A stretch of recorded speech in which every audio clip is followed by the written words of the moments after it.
Jangan lupa like, komen, dan subscribe channel YouTube TVRI Bengkulu dan nyalakan lonceng notifikasinya.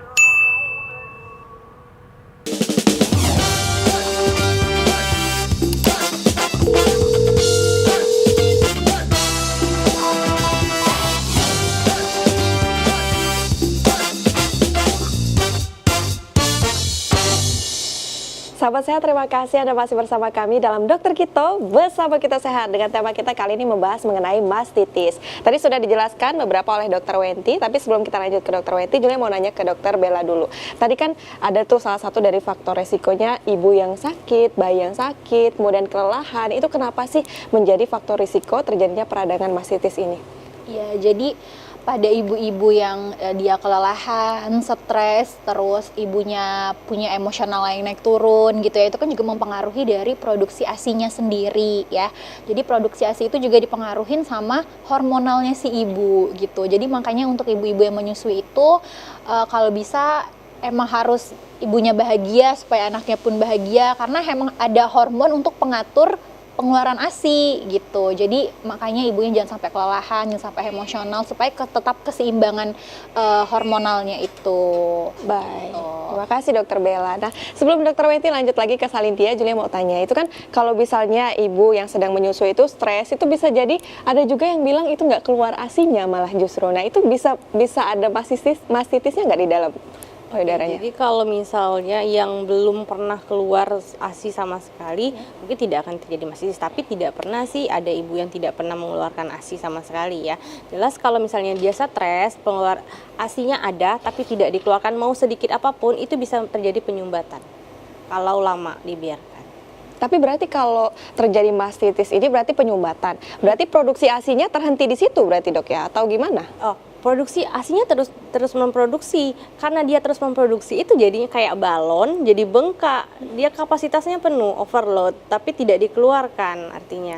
Akhirnya apa? Bengkak, meradang dia.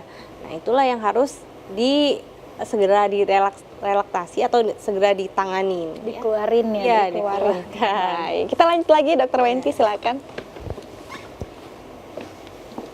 Jadi kalau misalnya lagi mastitis itu kadang ada yang dipijat, ada yang enggak, tapi itu tidak bisa sembarangan ya. Jadi ada indikasi-indikasi yang bisa dipijat nih, ada yang sudah tidak bisa dipijat. Artinya kalau sudah terjadi mastitis yang benar-benar meradang, kemerahan, disentuh aja sakit, itu tidak indikasi lagi untuk dilakukan pijatan. Tapi sebelum terjadinya mastitis, artinya ibu menyusui itu akan tahu sebenarnya, dia akan ngerasain bahwa kayaknya nih ada yang keras nih, nah, kayaknya ada yang nyumbat nih, kok nggak nyaman di payudaranya gitu kan, kok masih tersisa rasanya ASI-nya gitu ya, pasti akan terasa dengan ibu menyusui itu. Maka sebelum terjadi mastitis, sebelum itu benar-benar tersumbat, lakukanlah pijatan. Pijatan itu tidak harus kita panggil terapis ya, bisa dilakukan pijatan mandiri, manual. Banyak kok di YouTube boleh dilihat, atau ikutin kelas menyusui juga bisa. Karena dilakukan pijatan, jadi bagusnya memang setelah habis menyusui, itu dilakukan pijatan manual. Dipijat sendiri pelan-pelan untuk merasakan bahwa memang itu bersih, tidak ada clotting atau tidak ada clot atau tidak ada penyumbatan atau tidak ada granjel-granjel. Itu sebenarnya pasti terasa. Pasti ya. Baik ya. Oke, jadi penyebab mastitis tadi dua ya, saluran susu yang tersumbat, kemudian bakteri masuk ke payudara menyebabkan infeksi. Nah, jadi saluran susu yang tersumbat, jika payudara tidak sepenuhnya kosong saat menyusui, penyumbatan menyebabkan ASI menumpuk dan menyebabkan infeksi payudara ya. Nah, bakteri dari permukaan kulit dan mulut bayi dapat masuk melalui celah pada kulit puting susu atau melalui lubang saluran susu tadi ya. Jadi, stagnan ASI payudara yang tidak dikosongkan menjadi tempat berkembang biaknya bakteri. Maka itu tadi, kalau udah terjadi mastitis yang disertai infeksi, itu tidak bisa lagi dilakukan pijatan ya. Harus ditangani, harus dikonsultasikan ke dokter mungkin atau ke vaskes terdekat ya. Berarti kalau yang untuk pijatan tadi, Dok, ketika si ibu ini merasa akan sepertinya ada penyumbatan begitu ya. Sepertinya ada sumbatan-sumbatan nih, kayaknya kok ada granjel-granjel di payudaranya. Nah, itu lakukan pijatan perlahan. Karena dia untuk melancarkan, ibarat selang, dia tuh kayak mungkin ada lumut-lumut atau misalnya ada yang nyumbat-nyumbat gitu kan. Jadi harus dilancarkan biar alirannya lancar. Bagaimana cara melancarkannya? Kita lakukan pijatan. Pijatannya pun ada tekniknya sendiri, tapi sebenarnya itu tidak terlalu sulit ya. Bisa dilakukan manual sendiri. oleh ibu itu sendiri Benar, ya? oleh ibu itu Baik. akan lebih nyaman dilakukan sendiri kalau masih belum terjadi peradangan ya. Jadi memang idealnya setelah habis menyusui itu lakukan pijatan atau massage. Ya. Baik, Dok. Jadi penyebab mastitis oleh saluran ASI yang tersumbat atau bendungan ASI. Jadi sebelum ASI dikeluarkan, ASI kan melalui proses yang panjang ya, baru bisa keluar melalui puting ibu. Kemudian ASI yang dihasilkan oleh kelenjar payudara akan dialirkan ke saluran ASI sampai nanti keluar oleh puting susu ya. Jadi kan ada prosesnya nih, masuk kelenjar, kemudian dikeluarkan ke saluran. Nah, tapi pada kondisi tertentu ada saluran ASI yang tidak selalu lancar. Nah, itu tadi bisa karena terjadinya sumbatan, kemudian bisa terjadi bendungan pada ASI tadi ya. Semakin banyak jumlah ASI yang menumpuk, maka akan semakin beresiko menyebabkan peradangan.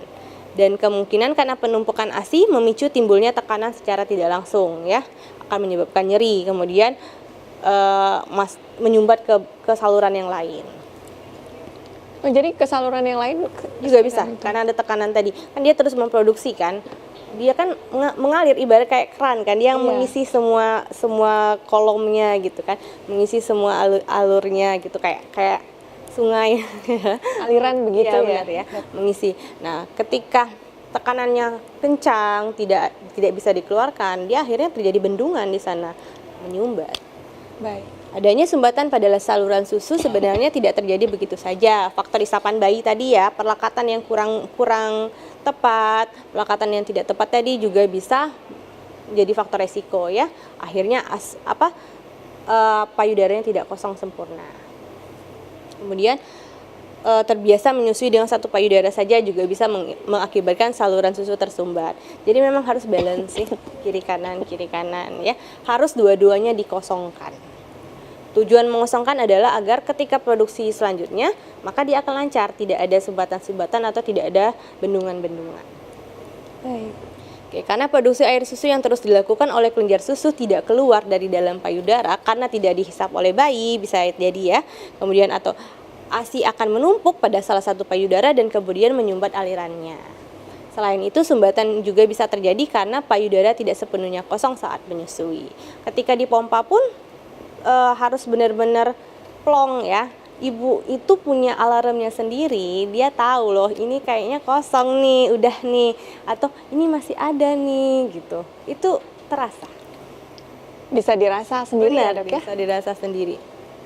Jadi kalau misalnya sudah terkena mastitis, wah itu jangankan dipegang, kena angin aja mungkin rasanya sangat sakit. Jadi sulit juga untuk memberikan ASI kepada bayi ya, Dok? Sangat sulit sebenarnya, tapi kuncinya tetap harus disusui karena susunya harus dikeluarkan, mau tidak mau harus dikeluarkan, padahal sangat sakit loh itu. Makanya jangan sampai terjadi ya. Baik. Oke, untuk infeksi bakteri, jika saluran susu yang tersumbat tidak melibatkan bakteri, maka ada juga mastitis yang disebabkan oleh infeksi bakteri ya. Nah, yang dipicu tadi bisa karena dari dalam tubuhnya memang sudah ada bakterinya, atau dari kulit-kulit luar sekitar payudara yang tidak higienis bisa juga menyebabkan infeksi. Kan bakteri itu udah ada di mana-mana ya. Iya. Dari mulut anaknya juga bisa ya. Tapi yaitu karena mastitis sudah ada port entry-nya, kemudian masuklah bakteri tadi, ada bendungan, ibaratnya kayak ada wadahnya, mungkin baskom lah kita katakan, ada baskomnya untuk dia berkembang biak, di sanalah terjadi infeksi nantinya. Oke, infeksi bakteri yang menjadi penyebab mastitis bisa masuk ke jaringan payudara karena kulit sekitar areola tadi atau sekitar puting mengalami kerusakan. Tadi ya bisa karena lecet, ya bisa karena yang merah-merahnya tadi ya. Bisa karena luka atau adanya celah kecil yang memungkinkan bakteri untuk masuk. Kerusakan pada puting susu maupun areola bisa menjadi penyebab mastitis karena isapan bayi juga bisa ya. Intinya sama sih, pokoknya bakteri bisa masuk ke dalam payudara ibu tadi, akhirnya mastitisnya terjadi mastitis dengan infeksi, artinya lebih parah lagi. Nah, lebih parah ini seperti apa? Kita lanjutkan saja dari pariwara berikut ya, Dokter. Pemirsa jangan kemana-mana, tetap bersama kami dalam Dokter Kito, bersama kita sehat.